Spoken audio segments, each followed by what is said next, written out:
নমস্কার, গোল টেবিলে আপনাদের স্বাগত। বিশ্বকাপ ফুটবল চলে এসেছে আর কয়েকদিনের মধ্যেই শুরু হতে চলেছে বিশ্বকাপ, এবং আমরা দেখছি এক এক করে টিম আমেরিকাতে পৌঁছে যাচ্ছে। ব্রাজিলের ফ্লাইট টেক অফ করার আগে তাদের ফ্লাইটকে ব্যাপটাইজ করা হচ্ছে।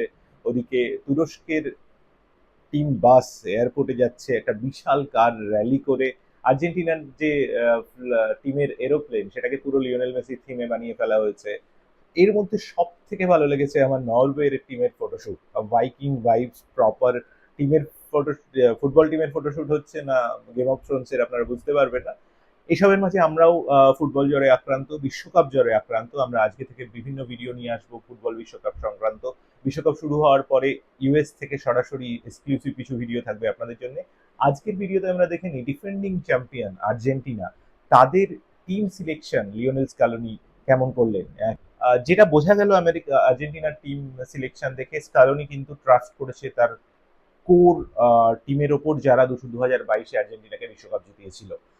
সেই লিওনেল মেসিকে সামনে রেখে Julian Alvarez, MacAllister, Enzo Fernandez, Paredes, Rodrigo De Paul, Otamendi, এরা সবাই রয়েছে টিমে।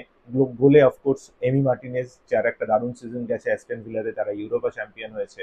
এবং কিন্তু এসবের মাঝখানেও টিম সিলেকশন নিয়ে কিছু প্রশ্ন থেকেই যাচ্ছে। যেমন ডিফেন্স লাইনে আমাদের কিন্তু বিশেষজ্ঞদের প্রশ্ন আসছে, কেন সেনেসি বাদ পড়লো। সেনেসি একটা অসাধারণ সিজন দিয়েছে, ডিফেন্সিভ স্টেবিলিটি কিন্তু সেনেসি থাকলে আর্জেন্টিনার বাড়তো। কারণ ওটামেন্ডির বয়স হয়েছে, রোমেরো ফুললি ফিট না, আর লিসান্দ্রো মার্টিনেজ ইনজুরি প্রোন। সেখানে আর্জেন্টিনার ডিফেন্স লাইন কতটা স্ট্রং সে নিয়ে বিশেষজ্ঞরা প্রশ্ন তুলছে। আরেকজনের বাদ পড়া সবাইকে হতাশ করেছে, সেটা বুয়েন্ডিয়া। বুয়েন্ডিয়ারও অ্যাস্টন ভিলার হয়ে একটা দারুণ সিজন আমরা দেখেছি, ইউরোপা ফাইনালে অসাধারণ গোল করেছিলেন বুয়েন্ডিয়া। আর কিছু কিছু ইনক্লুশন যেগুলো প্রশ্ন তুলেছে, একজন হলেন আলমাডা। আলমাডার খুব একটা ভালো সিজন যায়নি। আরেকজন লো সেলসো, যারও কিনা খুব একটা ভালো সিজন যায়নি।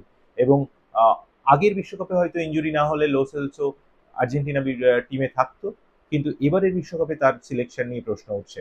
যেটা আমরা বুঝতে পারছি, স্কালোনি কারেন্ট পারফরমেন্সের থেকেও ট্রাস্ট আর ফ্যামিলিয়ারিটির ওপর বেশি ভরসা করেছে। এবার আমরা দেখব কেমন পারফরমেন্স করে আর্জেন্টিনার এই টিম। আপনারাও নজর রাখুন, আপনারা জানান আর্জেন্টিনা আপনাদের ফেভারিট কিনা, তারা বিশ্বকাপ জিততে পারবে কিনা, নাকি বিশ্বকাপের অনেক আগেই থেকে যাবে তাদের দৌড়।